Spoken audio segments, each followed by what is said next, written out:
Hi friends, welcome back to our channel. ఈరోజు మన ఛానల్లో electron and neutron and proton గురించి కొన్ని ఇంపార్టెంట్ విషయాలు డిస్కస్ చేద్దాం. స్కిప్ చేయకుండా చివరికి చూసినట్లయితే మీకు మంచి కంటెంట్ అయితే అందుతుంది. సరే, టాపిక్లోకి వెళ్దాం.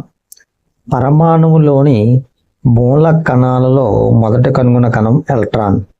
దీన్ని 1897లో కనుగొన్నారు. ఎలక్ట్రాన్ను జేజే థామ్సన్ ప్రయోగపూర్వకంగా కనుగొన్నాడు. రుణావేశ కణానికి జీజే స్టోనీ ఎలక్ట్రాన్ అని పేరు పెట్టాడు. ఎలక్ట్రాన్ ద్రవ్యరాశి ప్రోటాన్ ద్రవ్యరాశిలో 1837 వంతు ఉంటుంది. ఎలక్ట్రాన్ ఆవేశము ద్రవ్యరాశి మధ్య నిష్పత్తినే ఎలక్ట్రాన్ విశిష్టావేశం అంటారు. ఈ విలువను కనుగొన్నది ఎవరంటే జేజే థామ్సన్. నెక్స్ట్ న్యూట్రాన్ చూస్తే మనం న్యూట్రాన్ని జేమ్స్ చాడ్విక్ 1932లో కనుగొన్నాడు.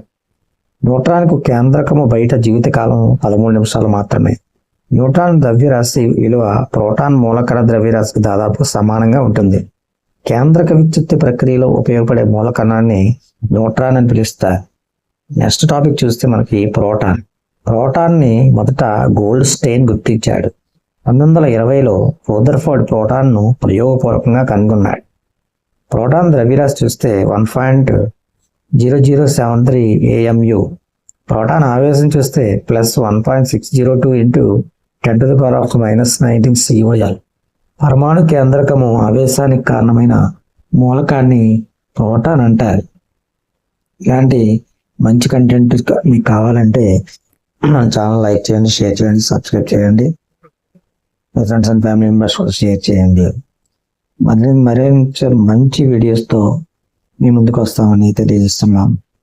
Waiting for the next video. Thank you very much.